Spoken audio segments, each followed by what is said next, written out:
Bismillahirrahmanirrahim. Assalamualaikum warahmatullahi wabarakatuh. Alhamdulillahilladzi bi ni'matihi tatimmus shalihat. Alladzi hadana li hadza wa ma kunna linahtadiya laula an hadana Allah. Asyhadu an la ilaha illallah wahdahu la syarika lah wa asyhadu anna Muhammadan abduhu wa rasuluh. Allahumma shalli ala Muhammad wa ala ali Muhammad kama shallaita ala ali Ibrahim innaka Hamidum Majid. Allahumma barik ala Muhammad wa ala ali Muhammad kama barakta ala ali Ibrahim innaka Hamidum Majid. Subhanaka la ilma lana illa ma 'allamtana innaka antas samiul alim. Allahumma inna nas'aluka ilman nafi'a wa rizqan tayyiba wa 'amalan mutaqabbala. Allahumma inna nas'aluka ilman nafi'a wa rizqan tayyiba wa 'amalan mutaqabbala. Allahumma inna nas'aluka ilman nafi'a wa rizqan tayyiba wa 'amalan mutaqabbala. Ya Allah, Ya Rahmanu, Ya Rahim. Ya Allah, berkatilah umur kami. Ya Allah, berkatilah ahli keluarga kami. Ya Allah, berkatilah rezeki yang Kau limpahkan kepada kami. Ya Allah, berkatilah ilmu yang Kau ajarkan kepada kami. Ya Allah, berikanlah kepada kami ilmu yang bermanfaat. Ya Allah, berikanlah kepada kami rezeki yang halal dan baik. Ya Allah, kurniakanlah kepada kami amal ibadah yang Kau terima. Ya Allah, jauhkanlah kami dari segala kesusahan di dunia dan di akhirat. Ya Allah, jauhkanlah kami dari segala kesusahan di dunia dan di akhirat.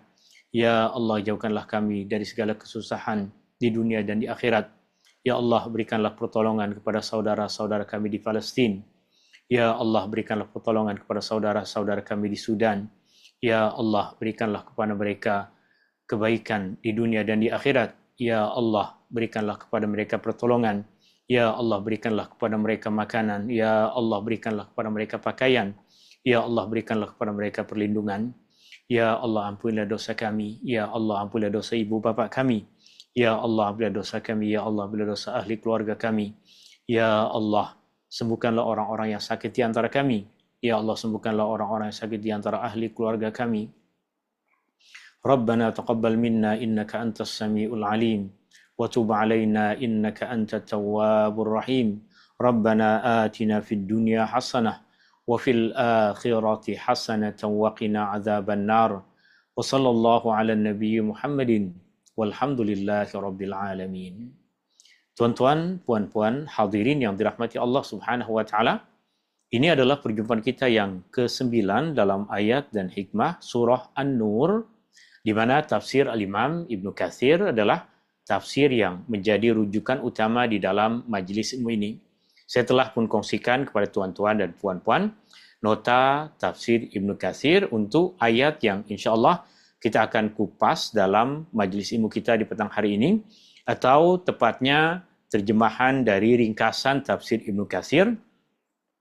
Tuan-tuan dan puan-puan boleh gunakan nota itu sebagai rujukan utama di dalam majlis ilmu ini.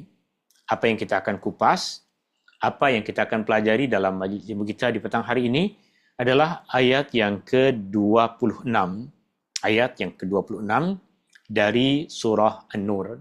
Dan seperti biasa, majlis ilmu ini terbuka kepada soalan jika tuan-tuan dan puan-puan ada apa-apa kemusykilan berkaitan dengan ayat yang tengah kita kupas, atau ada kemusykilan berkaitan dengan perkara-perkara yang lain, maka tuan-tuan dan puan-puan boleh bertanya sama ada dengan membuka mikrofon, atau tuan-tuan dan puan-puan juga boleh tulis soalan di dalam chatroom yang ada di dalam Zoom meeting ini. Kita mulakan majlis ibu kita dengan membaca Bismillahirrahmanirrahim. Surah An-Nur masuk dalam himpunan surah-surah Madaniyah, surah yang diturunkan di Madinah, surah yang diturunkan kepada Rasulullah sallallahu alaihi wasallam selepas Rasulullah sallallahu alaihi wasallam hijrah ke Madinah. Surah ini kita boleh jumpai di dalam Al-Quran pada susunan yang ke-24. Tema utama dari surah An-Nur adalah agama yang Allah turunkan kepada Rasulullah sallallahu alaihi wasallam, agama yang Allah Subhanahu wa taala syariatkan untuk kita, adalah cahaya yang menerangi diri kita, adalah cahaya yang menerangi keluarga kita, adalah cahaya yang menerangi masyarakat. Isi kandungan utama dari surah An-Nur kita boleh bahagi kepada dua isi kandungan utama. Pada bahagian yang pertama, mula dari ayat 1 sehingga ayat yang ke-26, dan ayat yang ke-26 adalah ayat yang kita akan kupas dalam majlis ilmu kita di petang hari ini. Allah Subhanahu wa taala menyebutkan tentang ayat-ayat berkaitan dengan perbuatan-perbuatan keji, perbuatan-perbuatan buruk yang kita patut menghindarinya. Dan ayat yang ke-26 ini Allah Subhanahu wa taala sebutkan tentang satu perbuatan buruk yang mesti kita jauhi. Kemudian pada bahagian yang kedua, mula dari ayat yang ke-27 yang insya-Allah mula kita akan kupas dalam pertemuan kita yang akan datang, sehingga akhir ayat dari surah An-Nur, Allah Subhanahu wa taala menyebutkan tentang adab-adab yang patut ada di dalam keluarga Islam. Adab-adab yang patut ada di dalam keluarga orang yang beriman, adab-adab yang patut ada di dalam masyarakat Islam. Ini ayat yang kita akan pelajari dalam majlis ilmu kita di petang hari ini, dan seperti biasa, 3 perkara yang menjadi tujuan utama kita di dalam majlis ilmu ini. Yang pertama adalah kita akan mempelajari perkataan-perkataan yang Allah Subhanahu wa taala sebutkan di dalam ayat ini. Yang kedua, kita mempelajari bagaimana kupasan yang disampaikan oleh Imam Ibnu Katsir. Dan perkara yang ketiga yang paling penting adalah apa pengajaran yang boleh kita jadikan sebagai pegangan di dalam kehidupan. Apa pengajaran dari ayat ini yang berkaitan dengan realiti kehidupan kita, pengajaran yang boleh kita jadikan sebagai pegangan dalam kehidupan sehari-hari. Artinya, di akhir kelas nanti, 3 perkara ini kita cuba untuk mencapainya. Yang pertama, kita memahami setiap perkataan yang Allah Subhanahu wa taala sebutkan di dalam ayat ini. Yang kedua, kita faham apa yang dikupas oleh Al-Imam Ibnu Katsir. Dan yang ketiga, kita boleh mengambil pengajaran yang berkaitan dengan kehidupan kita. Sebelum kita masuk, ada orang yang mengatakan bahwa ayat yang kita akan kupas ini berkaitan dengan jodoh. Ada orang yang berpandangan bahwa ayat yang kita akan kupas ini adalah ayat yang berkaitan dengan jodoh. Maksudnya, ada orang yang mengatakan bahwa ayat ini berkaitan dengan orang yang baik, Allah mesti jodohkan dengan orang yang baik. Lelaki yang baik, Allah jodohkan dengan perempuan yang baik. Perempuan yang baik, Allah Subhanahu wa taala jodohkan dengan lelaki yang baik. Dan kefahaman tersebut disokong dengan terjemahan Al-Quran dalam bahasa Melayu yang ada pada kita, di mana perkataan al-khabithat dengan at-tayyibat diterjemahkan dengan maksud perempuan-perempuan, perempuan-perempuan yang buruk, perempuan-perempuan yang baik. Perempuan-perempuan yang buruk adalah pasangan bagi lelaki-lelaki yang buruk. Perempuan-perempuan yang baik adalah pasangan kepada lelaki-lelaki yang baik. Tapi adakah betul ayat ini berkaitan dengan jodoh? Jika betul, adakah itu satu-satunya makna, itu satu-satunya maksud, itu satu-satunya tafsir yang kita fahami dari ayat yang mulia? Dari apa yang nanti kita akan pelajari, kita akan mengetahui perbezaan antara tafsir dengan terjemahan. Terjemahan yang kita jumpai di dalam mushaf Al-Quran adalah bahagian dari tafsir. Dan dalam terjemahan, kita akan memahami bahwa penterjemah akan memilih 1 ke 2 tafsiran yang menurut penterjemah lebih tepat untuk digunakan untuk menerjemahkan ayat tersebut. Sedangkan dalam tafsir, kita akan mengupas lebih luas lagi. Dan itu yang nanti kita akan pelajari dari apa yang dikupas, apa yang disyarahkan, apa yang diperincikan oleh Al-Imam Ibnu Katsir rahimahullahu ta'ala di dalam tafsirnya.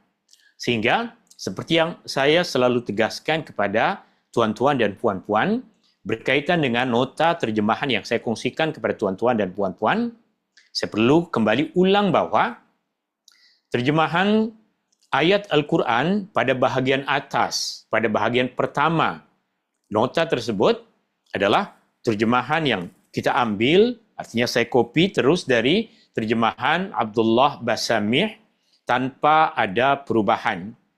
Sedangkan terjemahan di dalam isi kandungan tafsir Ibnu Katsir perlu kita sesuaikan dengan konteks yang mahu disampaikan oleh Imam Ibnu Katsir.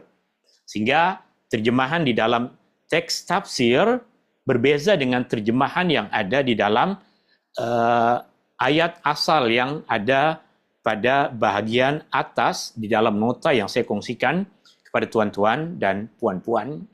Kita mula akan masuk pada bahagian pertama di dalam ayat ini. Saya harap tuan-tuan dan puan-puan sediakan alat tulis, kertas ataupun buku nota untuk lebih fokus kepada apa yang kita akan kupas, apa yang kita akan pelajari, dan agar kita boleh lebih memahami ayat ini dengan kefahaman yang lebih luas, agar kita boleh memperincikan tafsirannya dengan lebih terperinci. Okey, sebelum saya mula, ada tuan ke puan yang mengangkat tangan, mungkin ada soalan yang... Okey, tak ada. Saya yang tertekan. Terima kasih. Maaf. Kita masuk kembali kepada bahagian pertama dari ayat ini, bagaimana maksud perkataan-perkataan dari ayat ini. Allah Subhanahu wa taala berfirman pada permulaan ayat yang ke-26 ini, A'udzubillahi minasyaitonir rajim. Al-khabithatu lil-khabithina wal-khabithuna lil-khabithat. Wat-tayyibatu lit-tayyibina wat-tayyibuna lit-tayyibat. Kita ada perkataan al-khabithat, kita ada perkataan li, kita ada perkataan al-khabithin, kita ada perkataan wa, kita ada perkataan al-khabithun, kemudian ada li, ada al-khabithat, wa, ada at-tayyibun, ada li, at-tayyibin, dan wa, at-tayyibun dengan li, at-tayyibat. Apa maksud dari perkataan-perkataan ini? Perkataan yang pertama yang kita jumpai di dalam ayat ini adalah perkataan al-khabithat. Al-khabithat. Alif dan ta di akhir perkataan khabithat adalah tanda bahwa perkataan ini digunakan untuk jamak, untuk bentuk plural. Al-khabithat, alif dengan ta di akhir perkataan ini menunjukkan perkataan ini digunakan untuk bentuk jamak, bentuk plural, bentuk ganda, untuk feminin. Al-khabithat. Dan bentuk plural untuk feminin di dalam ayat ini boleh difahami dengan dua tafsiran. Tafsiran yang pertama adalah perempuan yang jahat, di mana perkataan khabith bermaksud jahat atau buruk. Perkataan khabith bermaksud jahat atau buruk. Dan ketika perkataan khabith ditambahkan alif dengan ta di akhir, maka makna yang pertama adalah perempuan yang jahat atau perempuan yang buruk. Selain perkataan khabithat difahami dengan makna yang pertama itu, perkataan khabithat juga boleh tertuju kepada perkara-perkara yang jahat atau perkara-perkara yang buruk. Perkara-perkara yang jahat atau perkara-perkara yang buruk. Pada makna pertama yang tadi kita sebutkan, perempuan-perempuan jahat atau perempuan yang buruk, artinya alif dengan ta difahami sebagai tanda bahwa ia adalah lafaz yang digunakan untuk perempuan dalam bentuk jamak, dalam bentuk plural.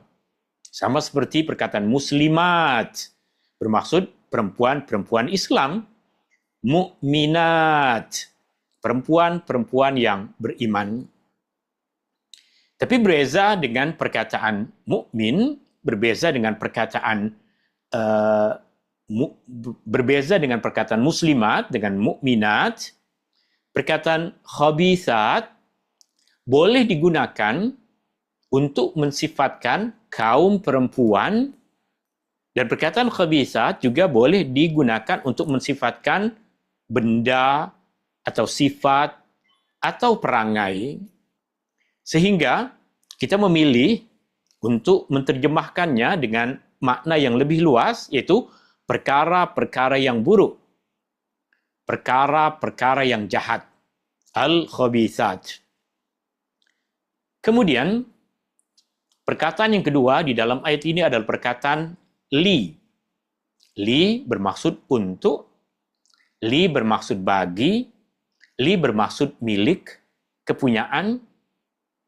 Artinya, al-khabithat, jika kita terjemahkan, ia dengan maksud perempuan, perempuan yang buruk, perempuan-perempuan yang jahat. Dan perkataan al-khabithin, perkataan yang ketiga, al-khabithin, ya dengan nun, di akhir perkataan al-khabithin adalah tanda bahwa perkataan ini juga digunakan untuk bentuk plural, untuk bentuk jamak. Untuk bentuk plural, untuk bentuk jamak. Tapi biasanya al-khabithat untuk feminin, untuk muannas, sedangkan al-khabithin adalah untuk muzakkar, untuk kaum lelaki. Sama seperti perkataan al-muslimin. Al-muslimin. Untuk meringkaskan pembahasan, jamak ataupun bentuk plural untuk maskulin boleh diakhiri dengan ya dengan nun, seperti pada perkataan khabithin. Juga boleh diakhiri dengan waw dengan nun, seperti pada perkataan wal khabithun. Artinya al-khabithin adalah bentuk jamak, bentuk plural untuk maskulin, untuk muzakkar, sama seperti al-khabithun juga bentuk jamak, bentuk plural untuk maskulin, untuk muzakkar. Kembali kepada makna yang kita cuba untuk fahami dari ayat yang mulia ini. Kita ada sebutkan bahawa al-khabithat boleh difahami dengan maksud kaum perempuan. Al-khabithat boleh difahami dengan maksud perkara-perkara yang jahat. Kaum perempuan yang jahat atau perkara-perkara yang jahat. Lil khabithin. Li, kita dah tulis tadi maksud dia, bermaksud untuk, bagi, milik, atau kepunyaan. Jika perkataan al-khabithat, kita terjemahkan tadi dengan maksud perempuan-perempuan yang jahat adalah untuk lelaki-lelaki yang jahat. Maknanya, itulah makna yang difahami dari apa yang tadi kita sebutkan di muqaddimah, bahawa sebahagian orang menyebutkan bahawa ayat ini menjelaskan tentang jodoh, di mana perempuan-perempuan yang buruk adalah untuk lelaki-lelaki yang buruk. Perempuan-perempuan yang jahat adalah untuk lelaki-lelaki yang jahat. Wal khabithun, dan lelaki-lelaki yang jahat, lelaki-lelaki yang buruk, lil khabithat adalah untuk ataupun milik ataupun kepunyaan perempuan-perempuan yang buruk, perempuan-perempuan yang jahat. Tapi kita dah faham bahawa perkataan al-khabithat selain ia digunakan untuk maksud kaum perempuan, perkataan khabithat juga boleh digunakan untuk kata sifat bagi benda atau bagi perangai atau perbuatan, bukan sahaja kata sifat untuk kaum perempuan, tapi boleh menjadi kata sifat untuk perbuatan, untuk benda, sehingga kita terjemahkan dengan maksud perkara-perkara yang jahat adalah untuk lelaki-lelaki yang jahat. Maksudnya, perbuatan-perbuatan yang buruk, perbuatan-perbuatan yang jahat adalah layak untuk dilakukan oleh orang-orang yang jahat. Dan lelaki-lelaki yang jahat memang layak untuk melakukan perbuatan-perbuatan yang jahat. Kita berpindah kepada bahagian yang kedua di dalam ayat ini selepas tanda waqaf, yaitu wat-thayyibatu lit-thayyibin wat-thayyibuna lit-thayyibat. Tadi kita dah tahu kaidah alif dengan ta di akhir perkataan menunjukkan bahawa ia adalah perkataan yang digunakan untuk bentuk plural bagi feminin. Artinya boleh digunakan untuk dua makna. Maksudnya adalah kaum perempuan atau benda-benda, perkara-perkara. Dan perkataan thayyib bermaksud baik. Thayyib bermaksud baik. Ketika diakhiri dengan alif dengan ta, ia boleh bermaksud perempuan-perempuan yang baik. Ia juga boleh bermaksud benda-benda yang baik. Perkara-perkara yang thayyib. Perkara-perkara yang baik. Wat-thayyibatu lit-thayyibin. Jika kita terjemahkan dengan maksud perempuan, maka ayat ini bermaksud perempuan-perempuan yang baik adalah untuk lelaki-lelaki yang baik. Jika perkataan ini kita terjemahkan dengan maksud perkara-perkara ataupun perbuatan-perbuatan, maka ia boleh kita terjemahkan dengan maksud perbuatan-perbuatan yang baik adalah untuk lelaki-lelaki yang baik. Maknanya, orang baik memang sepadan dengan perbuatan baik. Kenapa dia buat benda baik? Sebab dia orang baik. Wat-thayyibuna lit-thayyibat. Orang-orang baik memang layak untuk melakukan perbuatan baik. Kenapa dia boleh buat baik seperti itu? Tak pelik pun, sebab dia orang baik. Itu dua tafsiran tersebut disebutkan oleh Imam Ibn Katsir rahimahullahu ta'ala. Sehingga dari tafsir kita akan memahami makna yang lebih luas. Ayatnya bukan sahaja berbicara tentang jodoh. Ayatnya berbicara tentang akhlak. Ayatnya juga berbicara tentang perangai. Ayatnya juga tengah berbicara tentang sikap. Akhlak yang baik adalah milik orang-orang yang baik. Akhlak yang buruk adalah milik orang-orang yang buruk. Orang-orang yang buruk, perangainya memang buruk. Orang-orang yang baik, mesti akhlaknya baik. Imam Ibn Katsir menyebutkan makna yang pertama, dan makna yang pertama ini diriwayatkan daripada sahabat Nabi SAW, di mana ungkapan ataupun firman Allah Subhanahu wa taala al-khabithat ditafsirkan oleh sahabat Nabi SAW dengan maksud ucapan-ucapan yang keji. Artinya perkara-perkara yang keji yang disebutkan di dalam ayat ini dengan ungkapan al-khabithat ditafsirkan oleh sahabat Nabi SAW dengan maksud ucapan-ucapan yang keji. Lil khabithin adalah untuk ataupun adalah sesuai bagi lelaki-lelaki yang keji. Ucapan-ucapan yang jahat adalah sesuai dengan lelaki-lelaki yang jahat. Kenapa mulut dia mengucapkan kata-kata yang keji? Ya memang orang yang keji. Kenapa mulut dia mengucapkan kata-kata yang jahat? Memang dia orang yang jahat. Tak mungkin orang yang baik mengucapkan kata-kata yang keji. Mustahil orang yang baik, orang yang berakhlak mengucapkan kata-kata yang tidak berakhlak. Itu tafsiran yang diriwayatkan dari para sahabat Nabi SAW. Al-khabithatu lil khabithin.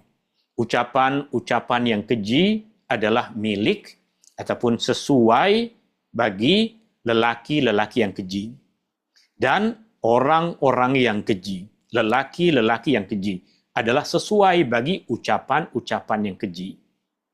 Maksudnya apa? Apa kaitan dengan realiti konteks ayat yang kita tengah bahas sebelum-sebelum ini? Konteksnya berkaitan dengan orang-orang munafik yang menyebarkan tuduhan palsu yang buruk ke atas istri Nabi SAW. Mereka menyebarkan fitnah bahwa Aisyah telah berbuat curang. Kata-kata tersebut diucapkan oleh orang munafik, maka layak Orang munafik mengucapkan kata-kata seperti itu, kata-kata keji seperti itu, sebab mereka adalah orang-orang yang keji. Takkan orang munafik menyebarkan dakwah kebaikan. Orang-orang munafik, orang yang penuh dengan kekejian di dalam hatinya, ketika mereka menyebarkan berita yang keji, layak, sepadan dengan hati mereka, dengan perangai mereka, dengan hakikat diri mereka. Ini tafsiran yang diriwayatkan daripada sahabat Nabi SAW. Al-khabithatu lil-khabithin. Ucapan-ucapan yang keji. Kata-kata yang jahat. Perkataan-perkataan yang kotor adalah milik orang-orang yang kotor. Dan sambungannya dalam bahagian akhir, ayat yang tadi kita kupas, wat-thayyibat lit-thayyibin. Ucapan-ucapan yang baik adalah sesuai bagi lelaki-lelaki yang baik. Dan lelaki-lelaki yang baik adalah sesuai dengan ucapan-ucapan yang baik. Maksudnya, para sahabat Nabi SAW, orang-orang yang beriman, orang-orang yang memiliki akhlak yang mulia, apa yang keluar dari mulut mereka juga perkataan-perkataan yang baik, perkataan-perkataan yang mulia. Dan kita akan selalu mendengar kata-kata yang baik dari orang yang baik. Sedangkan keburukan akan disebarkan oleh orang yang hatinya buruk.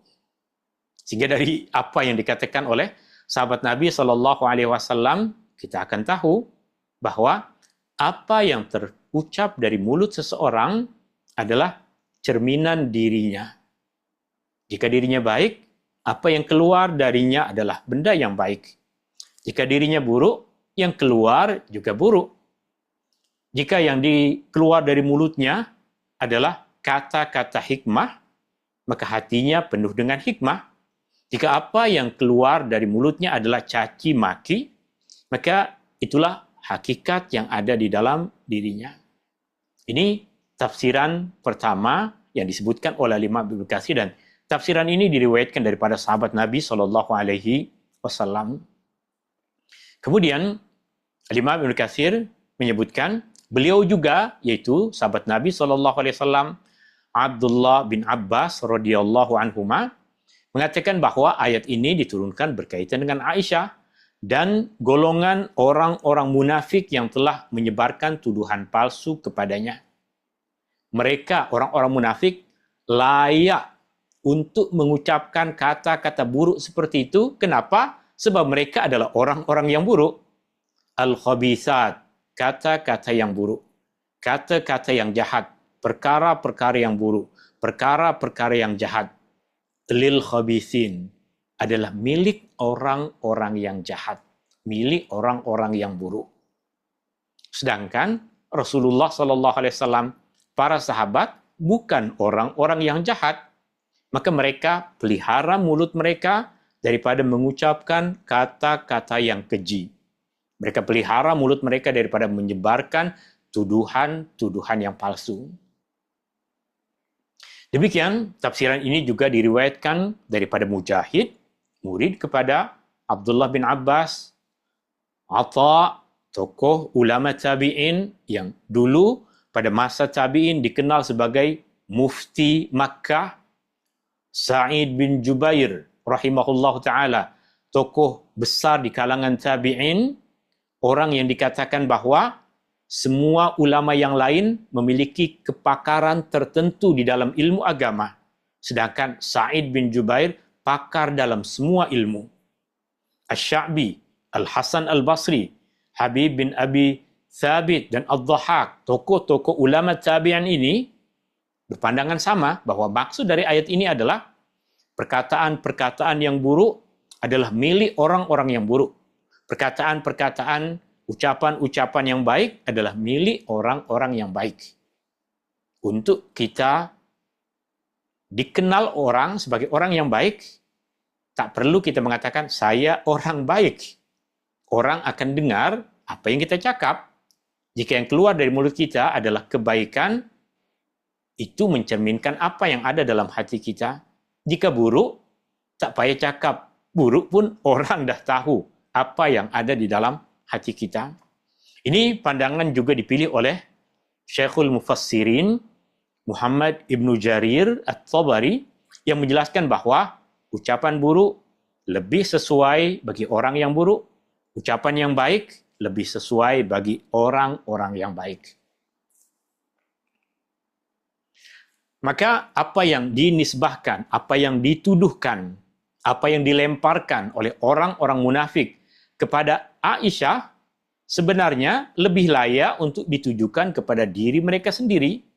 Mereka menuduh Aisyah melakukan perbuatan yang buruk. Perbuatan buruk yang mereka tuduhkan kepada Aisyah itu lebih layak ada pada diri mereka, orang-orang munafik. Sehingga di dalam kehidupan ini kita akan mengetahui orang-orang yang mencuba untuk memburukkan agama Islam dari sudut manapun. Kita akan tahu bahwa orang yang menyebarkan perkara tersebut lebih layak untuk melakukan keburukan yang dia tuduhkan kepada Islam.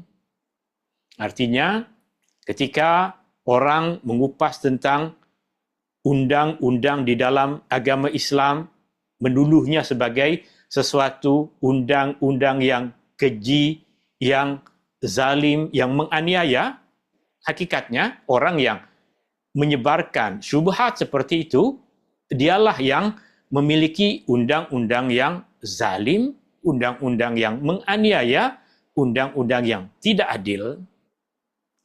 Jika orang mengupas tentang Islam memberikan kezaliman ke atas kaum perempuan, hakikatnya golongan yang seperti inilah orang yang paling banyak memberikan kehinaan kepada kaum perempuan.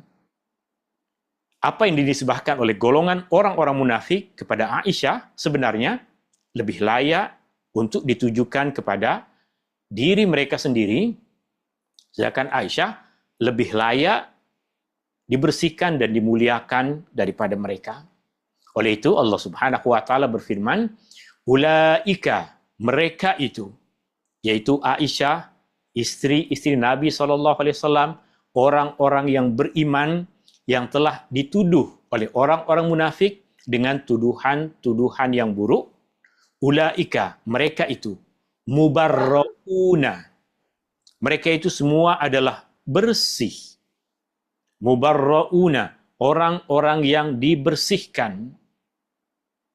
Mimma, daripada apa yang yaqulun, yang mereka perkatakan, yang dikatakan oleh orang-orang munafik tadi, yang dikatakan oleh orang-orang yang jahat tadi, yang dikatakan oleh al-khabithun, orang-orang yang keji. Baru kita masuk kepada makna yang kedua. Makna yang kedua ini makna yang lebih famous di dalam masyarakat kita yang mengatakan bahwa ayat yang tengah kita kupas ini, ayat yang berkaitan tentang jodoh, ia diriwayatkan daripada Abdurrahman bin Zaid bin Aslam, salah seorang tokoh ulama tabi'in. Dia berkata, maksud dari ayat ini adalah wanita-wanita yang keji, perempuan-perempuan yang jahat adalah pasangan ataupun untuk lelaki-lelaki yang keji. Lelaki-lelaki yang keji adalah untuk perempuan-perempuan yang keji. Perempuan-perempuan yang baik adalah untuk lelaki-lelaki yang baik, dan lelaki-lelaki yang baik adalah untuk wanita-wanita yang baik. Abdurrahman bin Zaid bin Aslam mentafsirkan ayat ini dengan maksud jodoh. Artinya, jika mahu mendapatkan pasangan yang baik, perbaiki diri, jangan perbaiki pasangan. Jika mahu mendapatkan pasangan yang baik, perbaiki diri kita, Allah mesti memberikan pasangan yang baik. Jangan kita merasa bahwa tak apa, kita buruk, nanti kita cari pasangan yang baik, kita akan jadi baik. Tidak akan. Sama ada yang terjadi adalah kedua-duanya akan menjadi buruk atau pisah. Kedua-duanya akan jadi buruk atau pisah sebab at-tayyibuna lit-tayyibat. Orang-orang yang baik hanya berpasangan kepada perempuan-perempuan yang baik. Orang-orang yang tak baik akan berpasangan dengan perempuan-perempuan yang tidak baik. Ini tafsiran yang kedua, dan kita tahu tadi, tafsiran yang kedua ini yang lebih famous, lebih banyak terkenal, dan ia seakan-akan menjadi satu-satunya tafsiran yang ada di dalam masyarakat. Tapi jika kita pelajari, ikut kepada sejarah tadi, sejak masa sahabat, ia lebih difahami dengan makna pertama yang tadi diriwayatkan daripada sahabat Nabi SAW, Abdullah bin Abbas. Bukan saja dari Abdullah bin Abbas, ia juga nanti di dalam akhir nota, kita akan ketahui bahwa ia juga pandangan yang diriwayatkan dari sahabat Nabi SAW, Abdullah bin Mas'ud radhiyallahu anhu. Kembali kepada kupasan ini, jika ia ditafsirkan dengan maksud jodoh, maka ayatnya juga menjelaskan tentang kemuliaan Aisyah radhiyallahu anha. Artinya ini juga merujuk kepada maksud yang sama, yaitu Allah tidak akan menjadikan Aisyah sebagai istri Rasulullah SAW, melainkan Aisyah adalah orang yang baik. Sebab jika ayatnya difahami dengan maksud jodoh, maka jodoh bagi Rasulullah SAW adalah orang yang baik. Jodoh bagi Rasulullah SAW adalah perempuan yang baik. Kerana baginda SAW adalah sebaik-baik manusia, jika Aisyah adalah perempuan yang keji, sudah tentu dia tidak layak untuk menjadi istri baginda SAW, sama ada dari sudut syarak, sebab tidak sekufu antara yang baik dengan yang jahat, maupun dari segi qadar, dari segi takdir, sebab Allah dah sebutkan di dalam ayat ini, al-khabithatu lil-khabithin. Sedangkan Rasulullah SAW bukan orang yang keji, sudah dapat dipastikan Rasulullah SAW adalah minat tayyibin, bahkan pemimpin kepada orang-orang yang baik. Oleh itu Allah Subhanahu wa taala berfirman, ulaika mubarrauna mimma yaqulun. Mereka orang-orang yang baik itu Rasulullah SAW dan istri Rasulullah SAW, mubarrauna adalah orang-orang yang bersih, mimma yaqulun, dari apa yang dikatakan ataupun dituduhkan oleh orang-orang munafik. Mereka itu bersih dari apa yang dikatakan oleh orang-orang yang menuduh. Siapa yang menuduh? Mereka adalah orang-orang munafik. Lahum maghfiratu wa rizqun karim. Mereka orang yang baik itu, orang yang difitnah itu, orang yang dituduh itu, lahum maghfirah. Allah akan berikan ampunan. Aisyah yang dituduh oleh orang-orang munafik dengan tuduhan yang keji, mereka akan mendapatkan ampunan. Istri Nabi SAW yang dituduh oleh orang-orang munafik, istri Nabi akan mendapatkan ampunan. Demikian juga lelaki yang dituduh telah melakukan perbuatan buruk dengan istri Nabi SAW juga mesti mendapatkan ampunan. Sebab Allah berfirman, lahum maghfirah.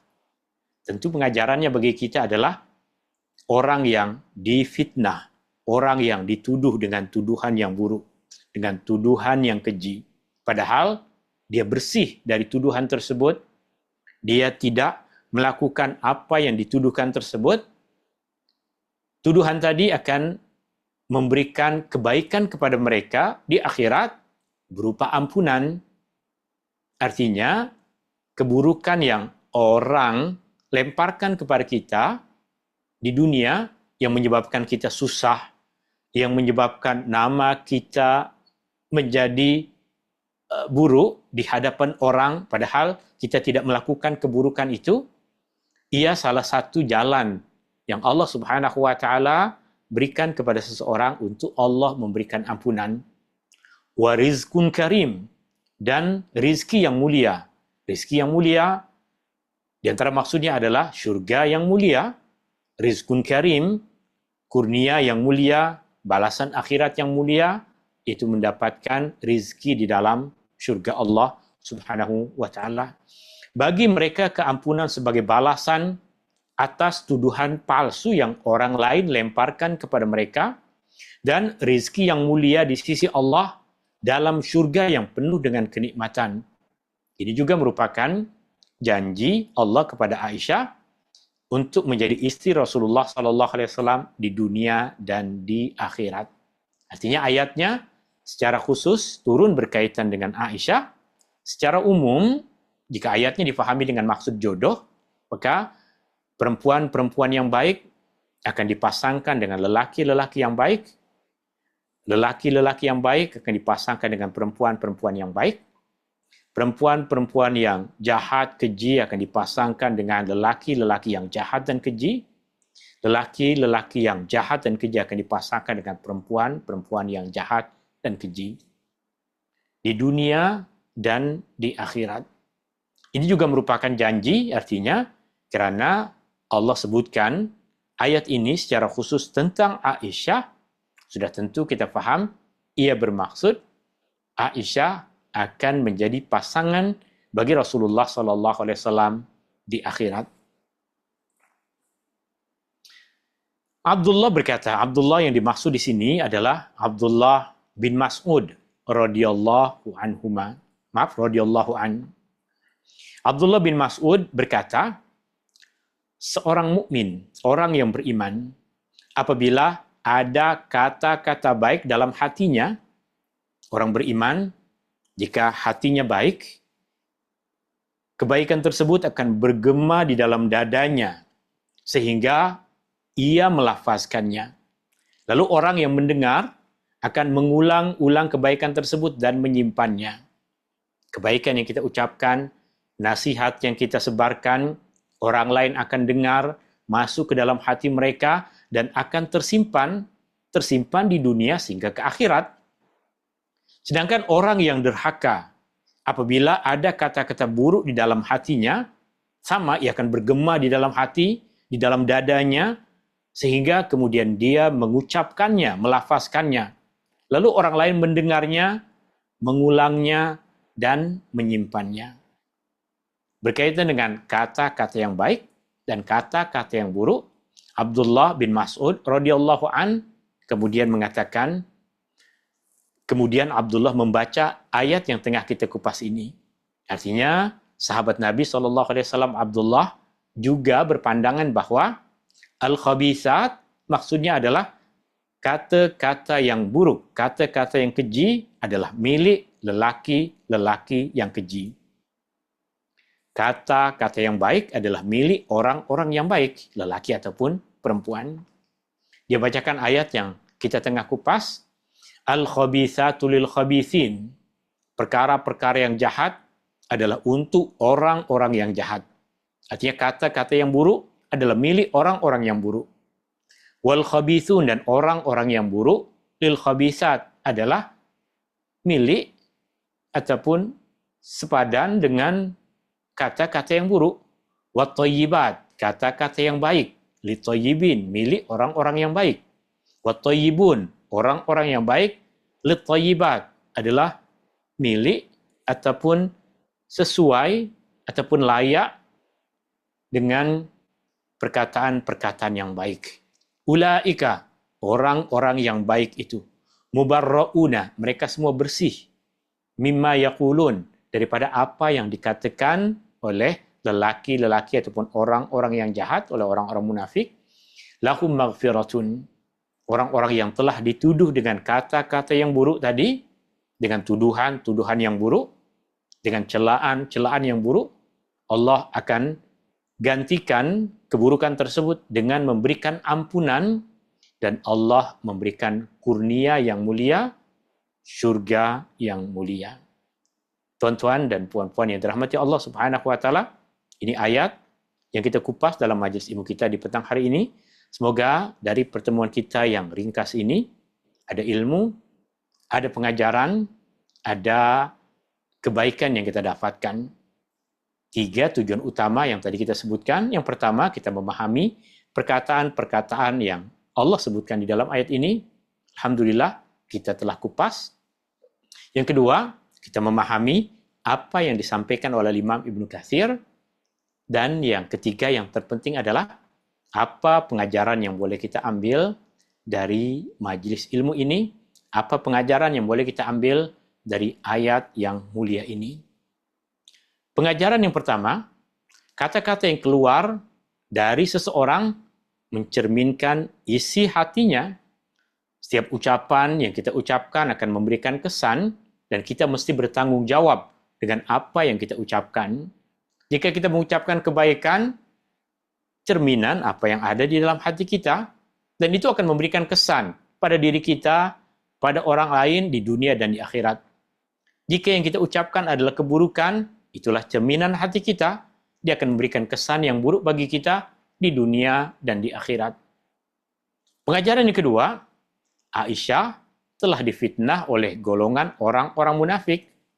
Dan Allah Subhanahu wa taala mesti akan membela orang-orang yang teraniaya.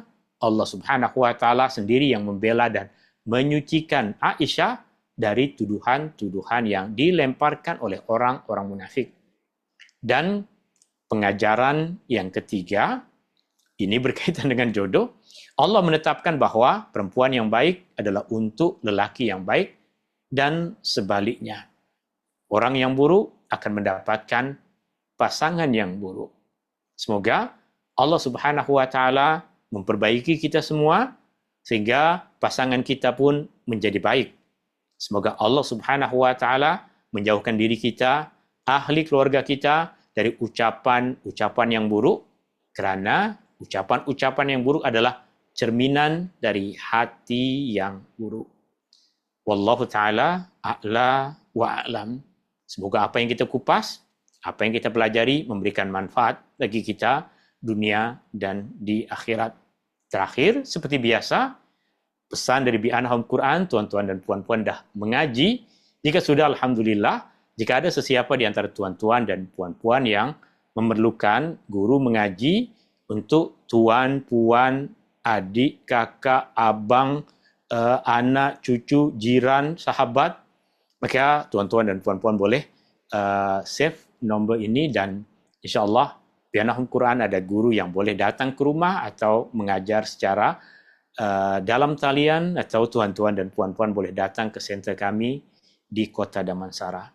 Syukran. Assalamualaikum warahmatullahi wabarakatuh.